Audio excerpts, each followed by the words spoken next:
ventana, abre la ventana, abre la ventana, apágala con tu lápiz. En tiempos inéditos de cambios, también estamos nosotros.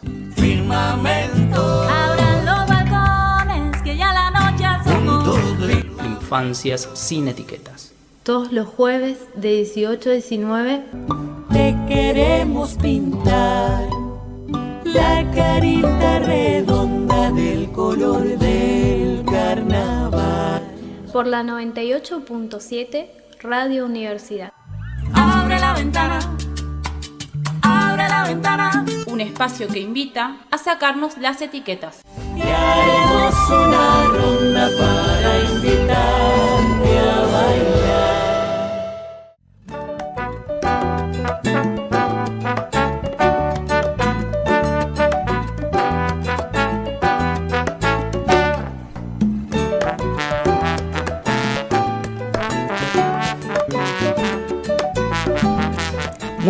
Muy buena tardecita y bienvenidos a la 10ª edición en vivo de la segunda temporada de Infancias sin Etiquetas, un espacio para la promoción de los derechos de las infancias y las adolescencias. Un programa verdaderamente cargadito el de hoy. Admito que no llegué a procesar la totalidad del insumo y el material que me había sido entregado para la producción y la preparación del guión del programa, y aún así y todo, a mí no me cabe la duda, me cabe una duda muy pequeña de si realmente llegaremos a compartirles todo el material que hemos preparado.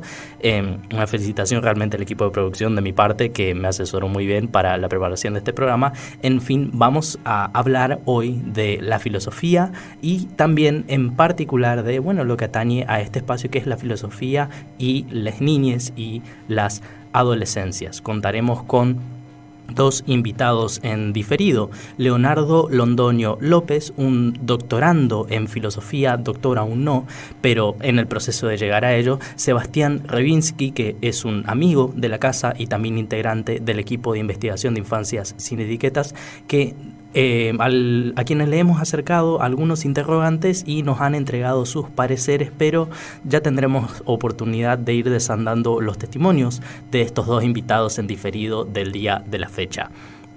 Por lo pronto en Facebook, en nuestras redes, nos pueden encontrar, como dije, en Facebook, en Infancias sin Etiquetas. Agregan como amigo al usuario y ya podemos estar en contacto, y pueden ustedes ir viendo también un poco de qué es lo que vamos haciendo día a día, semana a semana, mes a mes. En Instagram, @Infancias sin Etiquetas, todo junto con todas las S.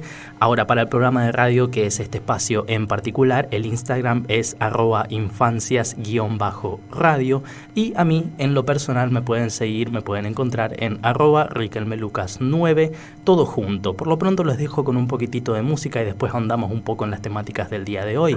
De Manu Chao, la canción se llama Le Petit Jardin.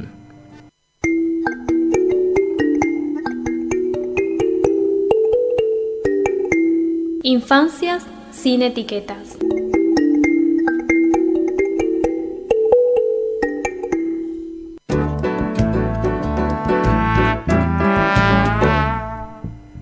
Escuchábamos entonces a Manu Chao haciendo, en un personalmente muy pobre intento de francés, Le Petit Jardin, algo así, el pequeño jardín, se traduce más o menos así.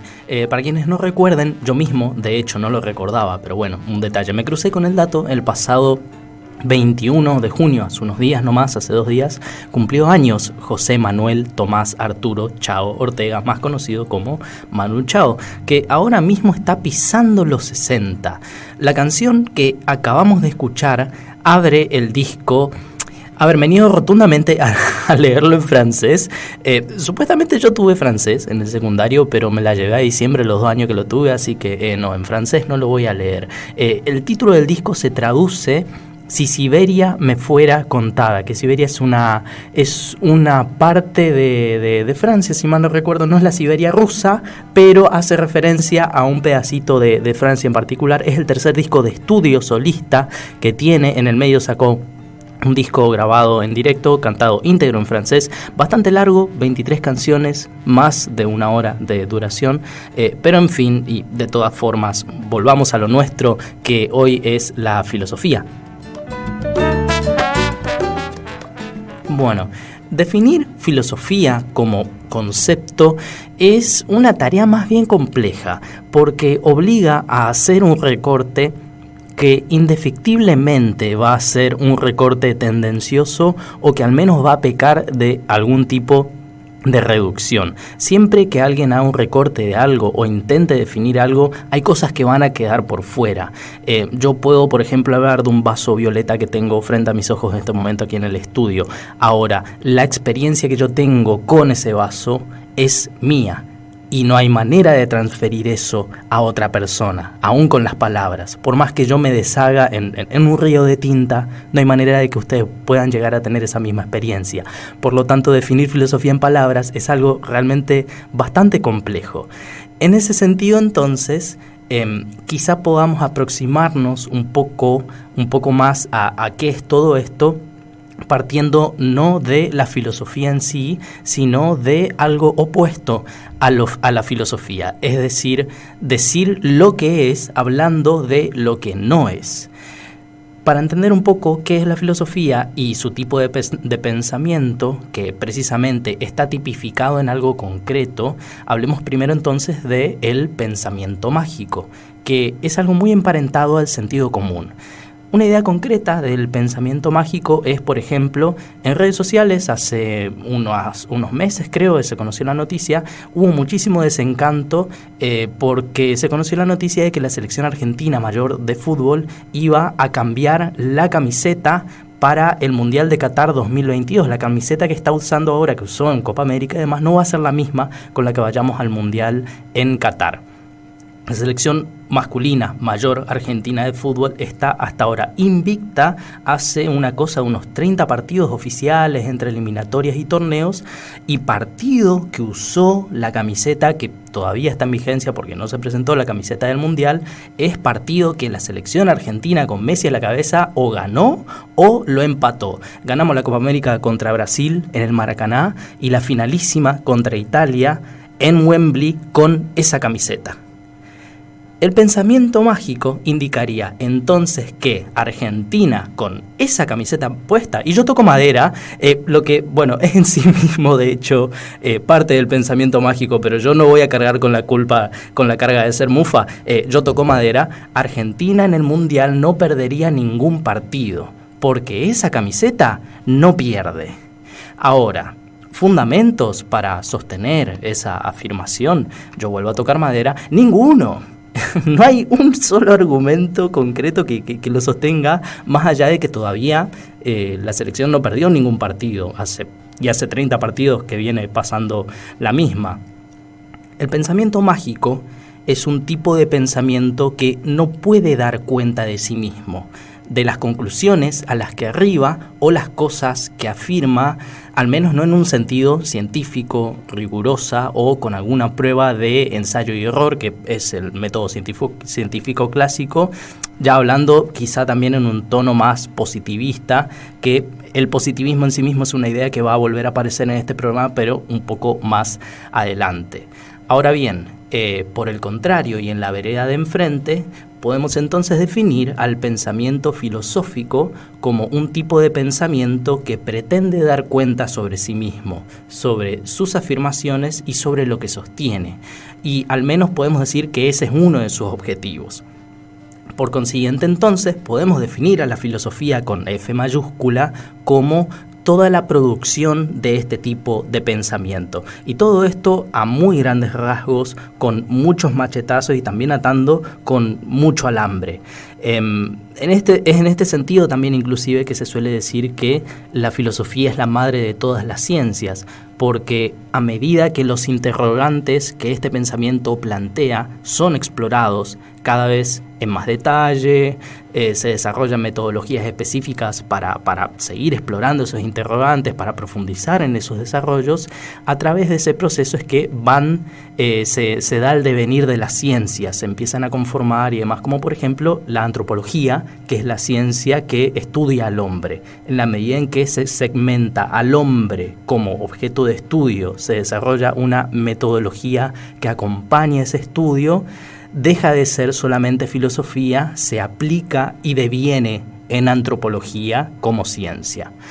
Lo cierto es que más allá de esta dificultad inicial de dónde partir, el pensamiento filosófico tiene orígenes definidos, que no son los únicos orígenes definidos, no son los orígenes irrepetibles, etc., pero suelen ser un punto de partida más o menos común para el pensamiento filosófico. Me pasó un día con mi hija que me preguntó por qué la flor es roja, por qué la flor es rosada, por qué los vegetales mueren, por qué el ser humano muere, por qué los animales mueren. Y a partir de ahí, de ese asombro, de ese estado de asombro, que nosotros también como adultos, por ejemplo, cuando vemos, no sé, una imagen de la aurora boreal, nos asombra, es una de las fuentes y de los orígenes de la filosofía.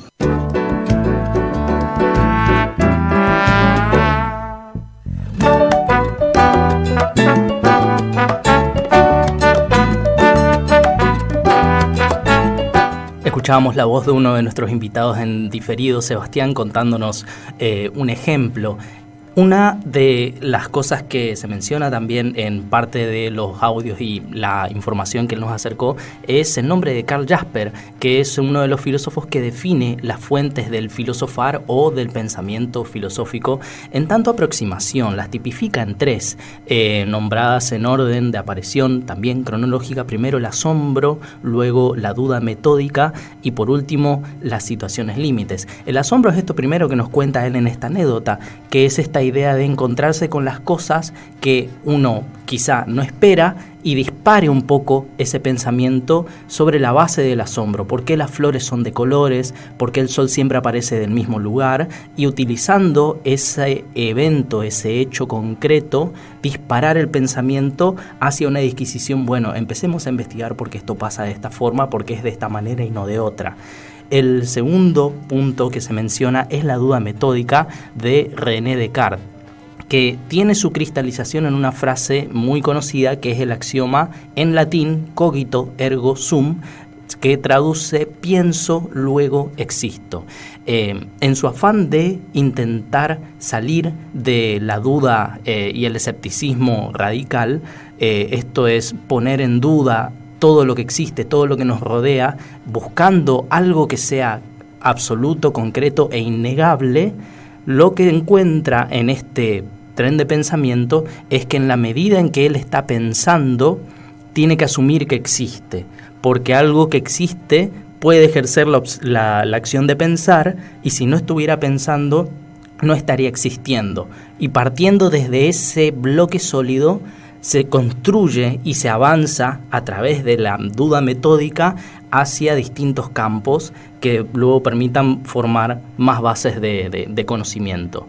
Y el último punto, que son las situaciones límite, es esta idea de, en la medida en que hay eventos por lo general cataclísmicos, ya sea en gran medida o en menor medida, se toma eso como punto de partida para el pensamiento filosófico, porque pone en cuestión y pone en crisis algo que está dado en nuestra vida, que nos conforma, ya sea como personas, individualmente o en sociedad.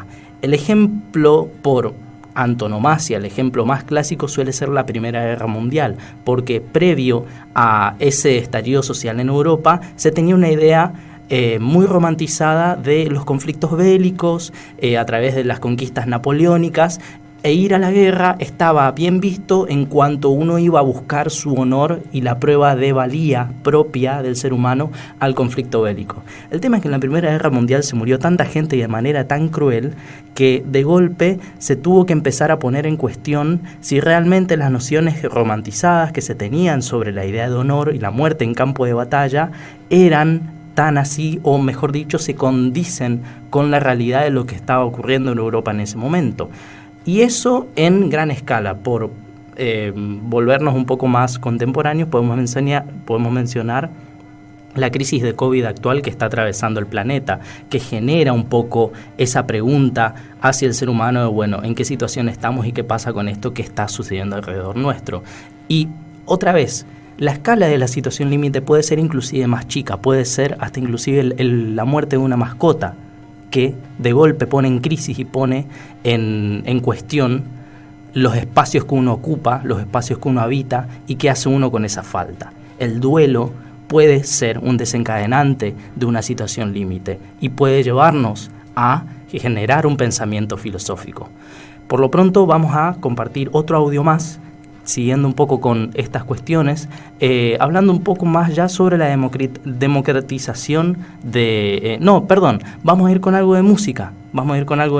Y después vamos a ir... Tengo el guión acá al lado mío y estaba leyendo un poco más adelante de lo que tenía que ir.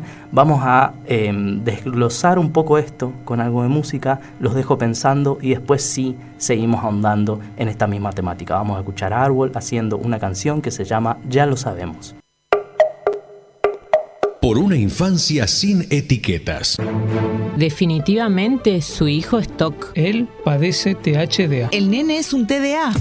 No es una patología, es un niño. Escuchémoslo. Por una infancia sin etiquetas.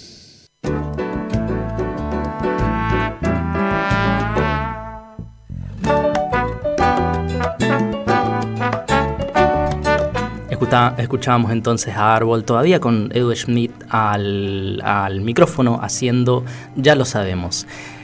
Vamos a seguir un poquito con lo que teníamos preparado para el programa de hoy, pero antes de seguir elaborando me gustaría que sigamos escuchando la palabra de Sebastián, en este caso, que nos va a seguir contando algunos detallecitos más y después seguimos disgregando un poquitito la sustancia de la elaboración que él nos entrega. La filosofía se ha popularizado. Esta popularización tiene que ver con la democratización, la idea de democratizar el conocimiento y que esté al alcance de todos.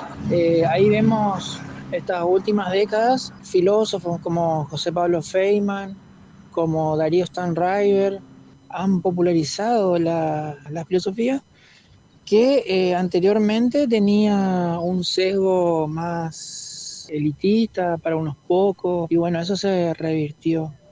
También, por ejemplo, lo hemos conocido más cerca en lo que es la filosofía de la ciencia, bueno, el físico Carl Sagan, físico astrónomo. Bueno, en principio la importancia, como decía, es democratizar no solo la filosofía, sino todas las ciencias. La ciencia y la disciplina, en este caso la filosofía es una disciplina. La filosofía, para mí, lo que busca es tener una posición crítica y reflexiva, pero en el marco de la democracia. ¿Y por qué? Justamente porque como ciudadanos la filosofía nos permite tener nuestro propio punto de vista y romper con el sentido común. Es muy importante romper con el sentido común y también romper con lo dado. Nada está dado, nada. Para la filosofía tenemos que olvidarnos, sacar la teología, desterrar la teología en el buen sentido. ¿En qué nos coloca? Nos coloca en una posición crítica y reflexiva de los fenómenos sociales. Es decir, muchas veces se tiende desde los aparatos de más media a colocar fenómenos sociales desde el punto de vista positivista, es decir, de los hechos concretos sin interpretar. Entonces la filosofía nos da un bagaje disciplinar de, por ejemplo, de cómo interpretar una realidad, cuáles son las categorías, los conceptos para interpretar esa realidad, desechando o echando para abajo el paradigma positivista, corriente que viene de Auguste Comte, que quiso hacer de esa filosofía una religión. Y eso encubre un espacio de poder que se quiere mantener. Desde mi punto de vista, el positivismo todavía sigue fuerte. No quiero decir que se rompa con la filosofía positivista, lo que quiero decir es que cada escuela filosófica, cada escuela epistemológica, cada corriente epistemológica tiene su límite.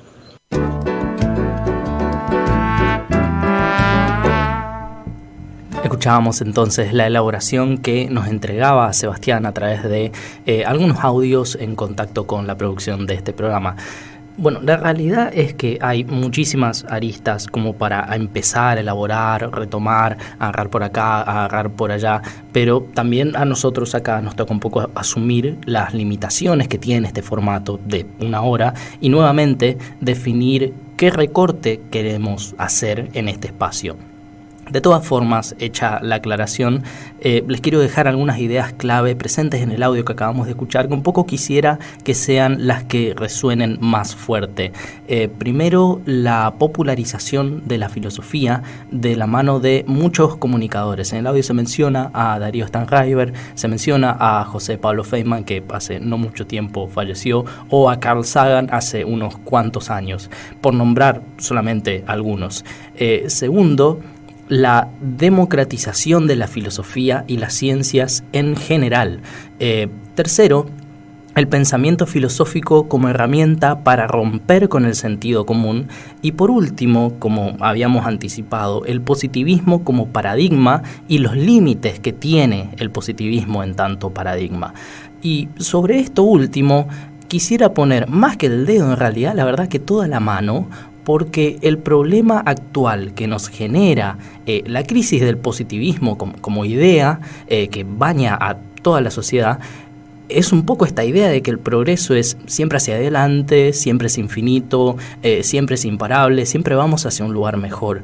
Y de golpe por ahí nos desayunamos que capaz esta idea no sea tan así, capaz no estamos yendo de cabeza a una tierra sin mal, o cómo puede ser que estamos cada vez más modernos, cada vez más evolucionados, pero o tengo un vacío en el pecho y no sé qué hacer con eso, o voy caminando en la vereda hacia mi laburo, o voy hacia el colegio, o voy hacia la facultad, y hay gente durmiendo en todas las esquinas que yo piso. Entonces, ¿estamos de verdad en un futuro mejor?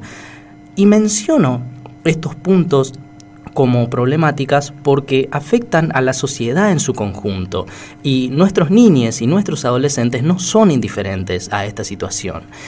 Miguel Benazayac, que es realmente un autor de cabecera en este espacio, trabaja mucho estas últimas ideas que acabo de mencionar sobre la base de su experiencia clínica acompañando a sus pacientes, que quedó plasmada en el libro Las Pasiones Tristes, editado en 2011, si mal no recuerdo, si en 2011 me confirma la producción, un libro que es de su coautoría, lo trabaja con otro autor, pero por lo pronto lo dejo solamente en esa recomendación literaria porque, de vuelta a una de las primeras aclaraciones que habíamos hecho, el material es mucho, la riqueza también es mucha, la densidad es mucha. Por lo pronto vamos a ir a otro audio que teníamos preparado para hoy sobre Leonardo, en este caso otro de nuestros invitados en diferido, y seguiremos elaborando distintas ideas afines conforme avance el programa.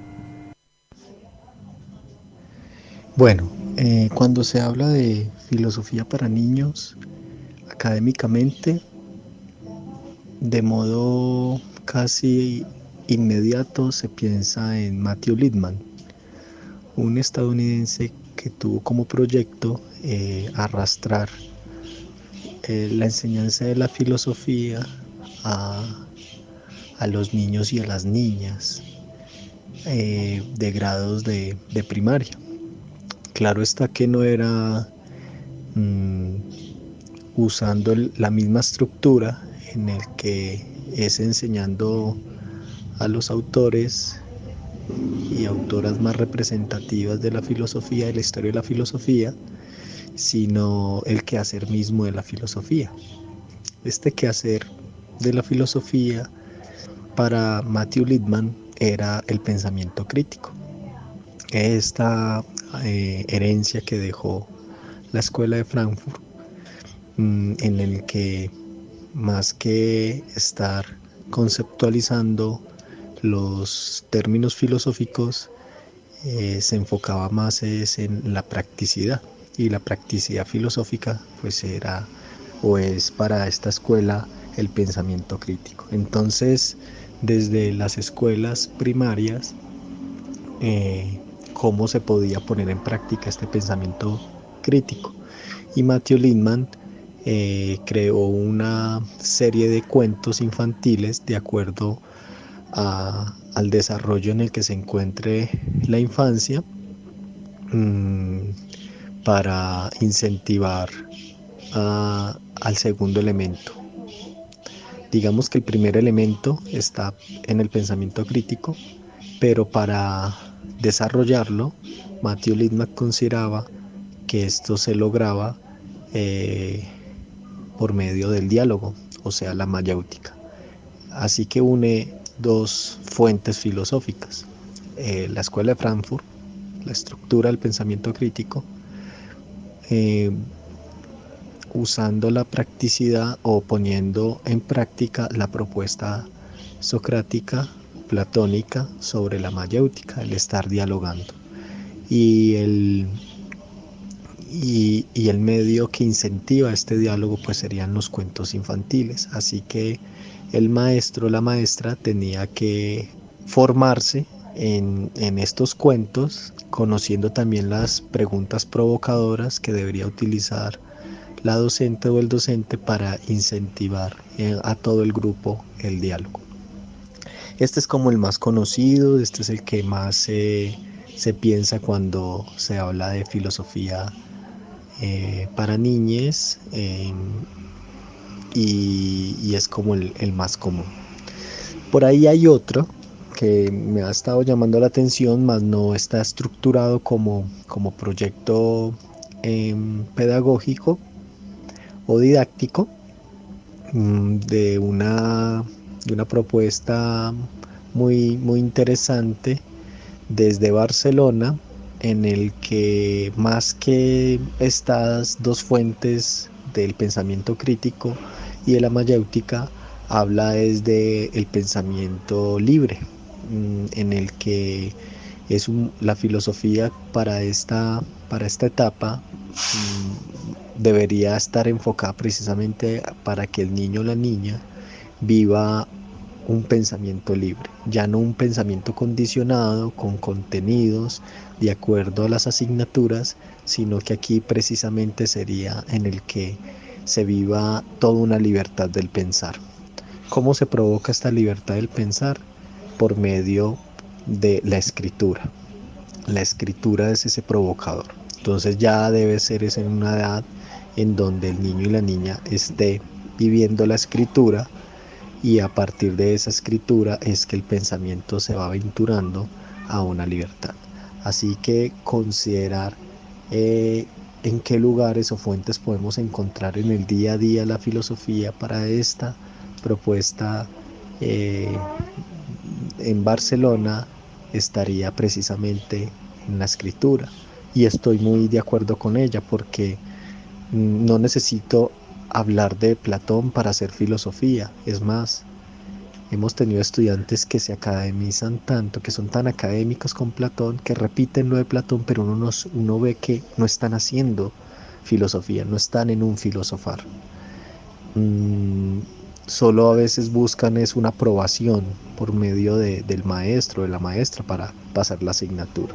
Pero vemos la filosofía en un cuento, vemos la filosofía en una historia fantástica, vemos la filosofía hasta en un artículo de opinión, porque precisamente en la escritura ya hay toda una potencia del filosofar. Yo encuentro muchas ocasiones un filosofar en Cortázar, yo encuentro muchas veces un filosofar, y claro que está en Borges,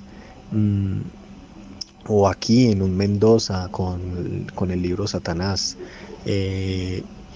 o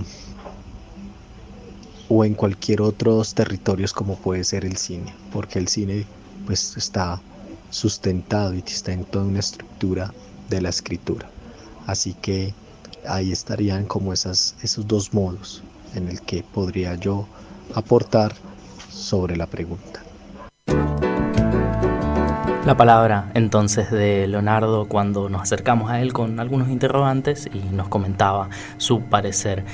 Habla mucho sobre literatura, sobre cine, también habla mucho sobre el acto no solamente de leer y bañarse un poco de narraciones y lecturas, que uno cuando lee un poco es eso lo que hace, sino también del acto de escribir. Y algo que personalmente me parece hasta un poco gracioso. Más en plan de risa, de curiosidad, etcétera, y no una risa tan más de burla. Lo aclaro por las dudas para que quede, para que no haya ninguna duda, valga la redundancia. Me da realmente mucha gracia. Me parece muy gracioso cómo hay tantos elementos individuales que aparecen en la elaboración de Leonardo en este audio que hemos tenido oportunidad de explorar más en profundidad de una u otra forma a lo largo de toda la duración de este espacio radial, tanto en esta segunda temporada como en la primera temporada del año pasado, con un principal énfasis en la lectura y en la redacción, que son dos elementos que otra vez él menciona mucho. Uno no puede dejar de pensar, por ejemplo, en Michel Petit y su breve texto titulado, son realmente 10 páginas, El derecho a la metáfora, que lleva un poco esta idea que es doble. Por un lado, la democratización del conocimiento en general, y más en concreto sobre la literatura, que es de lo que habla el texto, el acceso a ella, y también que sea de calidad, porque en palabras de otra persona que pasó por este espacio, Laura Avian, no da lo mismo leer cualquier cosa. Y esto sin caer forzosamente en un elitismo y mandar a todo el mundo a leer los clásicos griegos, que la Odisea, que la Eneida, o que Cervantes, o que Mark Twain. No necesariamente ir ahí, pero también entender que no da lo mismo leer, por ejemplo, Gaturro, que sentarse a leer a Mafalda. Y eso último en particular, la comparación entre Gaturro y Mafalda, es también una cita textual a Laura Avian. Y en particular sobre el espíritu de esto último, quiero dejarlos con un fragmento de una novelita, Kio y Gus, que es un libro de un autor que nos menciona precisamente, que nos menciona a Leonardo, Matthew Lipman, que en su afán de acercar la filosofía a las niñas, escribió esta novela corta que cuenta la historia de un niño pequeño, su gatito, y la amistad que ellos entablan con un vecino que tiene la particularidad de ser no vidente. Episodio 4. Estoy en la bañera. Es de esa clase grande, estilo antiguo, que se sostiene sobre 4 patas, pero las patas no tienen rodillas, así que supongo que en realidad son solo pies. Parecen pies de león. ¿Tiene pies tu bañera? El agua está horriblemente caliente. La bañera se llena con el chorro. Observo la subida del agua. La bañera se llena hasta el pequeño agujero por el que entra el agua cuando rebosa. Me gusta el gorgoteo que hace cuando entra por ese agujero. ¿El agua entra en el agujero o sale del agujero? Me tapo la nariz y me meto totalmente bajo el agua. Ahora el sonido del gorgoteo es mucho mayor. Todo suena mucho más bajo el agua. Supongo que el agua hace con los sonidos lo que el cristal de aumento de la abuela hace con las palabras que ella lee. Soy un submarino. Me muevo bajo el polo sur. Despacio. Cuidadosamente. ¡Peligro! ¡Iceberg a proa! ¡Casi chocamos! Pero ahora estamos atrapados en el hielo. Tendremos que abrirnos camino. Ahora va bien, muchachos, bien. Un poco más a la izquierda. ¡Ya está! Bien, ahora podemos salir a la superficie. Gracias, capitán. Floto de espaldas. Soy una isla en el océano. Hay agua a todo mi alrededor. Incluso el aire es realmente húmedo. El chorro es agua. El hielo es agua. El agua es agua. Todo está hecho de agua. Soy un pez. Mi hermana es un pez. Mi padre es un pez. Mi madre era es un pez. Desciendo hacia el fondo del océano, descanso en la arena, me revuelco en la arena. Soy un pez en la arena, granos de arena, granos de oro. Soy un pez en la arena dorada. Todo está mojado. En todo el mundo, en todo, solo hay agua, nada más que agua. Me enjabono. Soy una escurridiza foca. Intento mantener en equilibrio sobre mi nariz la pastilla de jabón. Acaba resbalando. Odio los pequeños restos del jabón gastado. Las pastillas de jabón deberían fabricarse con un agujero en medio de modo que no quedará ningún resto. Dejo irse el agua y me froto para secarme con una toalla. Sienta bien. Pienso en Tchaikovsky. Me gusta ayudar a cepillarlo. No voy a pensar en la casa de cerca del lago. Los niños que viven en la granja de al lado me contaron todo sobre ella. Alguien anda allí de noche por el ático y hace ruidos quejumbrosos. No voy a pensar en ello. Pensaré un poco más en Tchaikovsky, en cómo me lame cuando le paso la mano por el hocico y en lo feliz que se siente cuando corre por el patio. Algunas veces corre tan rápido que todas sus patas dejan de tocar el suelo, como si estuviese volando. Me pregunto si podría haber algo parecido a un caballo volador.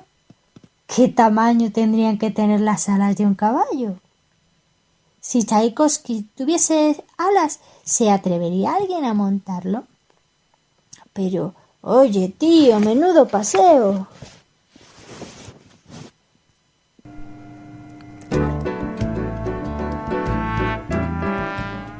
Escuchábamos entonces un fragmento del capítulo 2, episodio 4, si mal no recuerdo, de la novela Kyo-i-Gus, de autoría de Matthew Lindman.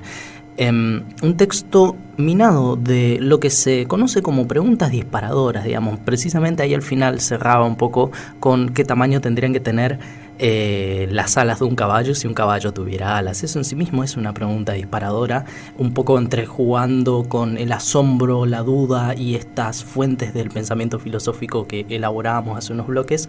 Bueno, un poco también de eso se trata, porque apunta precisamente a generar esto a través de las experiencias y cómo esas experiencias tienen siempre diferentes percepciones según las condiciones de cada persona que es atravesada por esta experiencia. Son todas puntos de partida para el pensamiento filosófico y precisamente sobre la base de esto último, las preguntas disparadoras en concreto, les vamos a dejar hoy con las voces de les niñes en el Abrepalabras que teníamos preparado para el día de hoy. La señora Nube Blanca se encontró con un señor. Le dijo: sos un cochino, vas todo sucio de carbón. ¿En qué pensás? ¿En papi? Bueno. ¿Y yo dos? ¿En la tía no? Yo dos. Adivinador, adivina, adivina, adivinador. Adivinador, adivina, adivina, adivinador. Que me vaya bien en la escuela. La señora Doña Luna se encontró con un señor.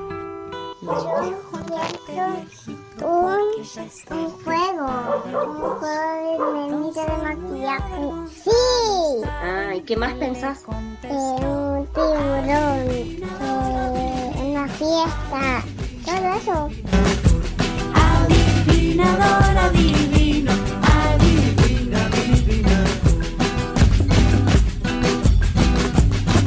La señora Doña Lluvia se encontró con un señor. Porque hay muchas flores y el mes es largo, entonces podemos jugar mucho tiempo. Don Viento muy prepotente, ¿saben qué le contestó? Adivinador, adivina. Cuando me siento feliz, salto repetidamente o corro de un lugar para el otro.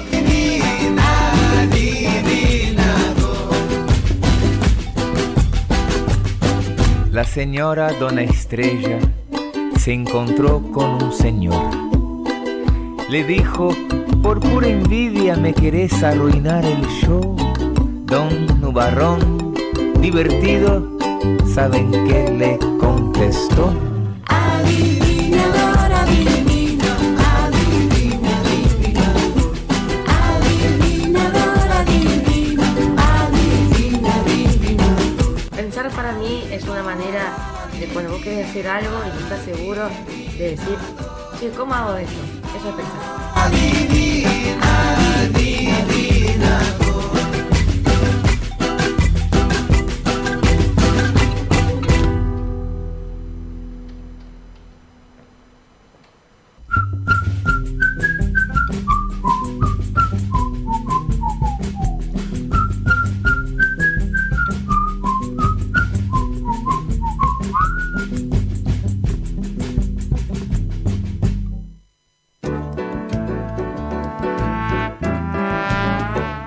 En fin, ese era el abrebapalabras que habíamos preparado para el día de hoy, sobre la base de preguntas disparadoras con las voces de les niñes. Y quizá a mí, con un poco de miedo de ser reiterativo, pero de todas maneras creemos que es importante reforzar esta última idea. Hay un último fragmento de los audios que nos compartió Sebastián, hablando un poco sobre la idea de el pensar, habiendo hablado ya de los orígenes, de cómo uno puede encarar la labor de, no sé si exactamente ejercer la filosofía estaría bien dicho, pero sí animarse a pensar un poco en esos términos. Escuchemos qué tiene Sebastián para decirnos respecto de eso último bien en concreto. Y la idea de la filosofía es no aprender historia de la filosofía, sino es el acto de aprender a filosofar, ¿sí? Como un entrenamiento que tenemos que tener para ser personas críticas, reflexivas, pero para mí sobre todo ser personas autónomas e independientes, en que hay un dicho kantiano que dice: piensa por ti mismo, pensar sin muletillas. ¿Cuáles son nuestras muletillas? Las muletillas son aquellos entes o aquellas personas que acudimos al no saber qué hacer, ya sea instituciones o personas que no nos permiten pensar por nosotros mismos y tener una postura propia. Piensa por ti mismo. Esa es una de los lemas de la modernidad. Construir un pensamiento, una filosofía propia para romper con el sentido común y lo cotidiano, en el sentido negativo, ¿sí? Romper el sentido común en lo negativo.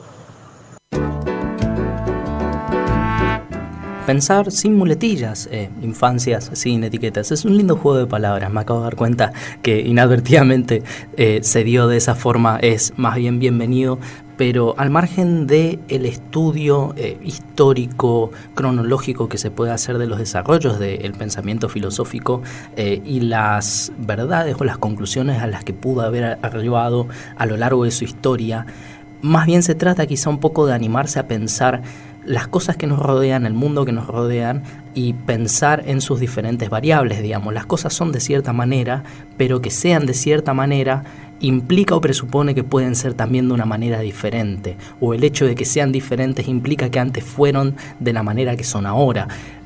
Animarse también un poco a pensar en esos términos y hacer ese juego, y animarse a poner también en crisis determinadas cosas. En fin, mucho material, mucho para pensar, muchas cosas todas dando vueltas en el aire, pero por lo pronto vamos a ir con alguito de música, una canción de Mano Negra cuando Manu Chao formaba parte aún de Mano Negra. Son dos canciones en realidad pegadas, Magic Dice y Madhouse. Magic Dice no llega ni al minuto 10 de duración, si mal no recuerdo, así que las pegamos porque es como una especie de introducción a esa canción que sigue.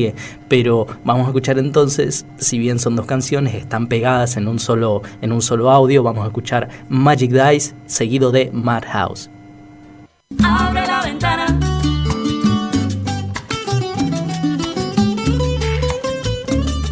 Infancias sin etiquetas. Todos los jueves de 18 a 19 por la 98.7 Radio Universidad.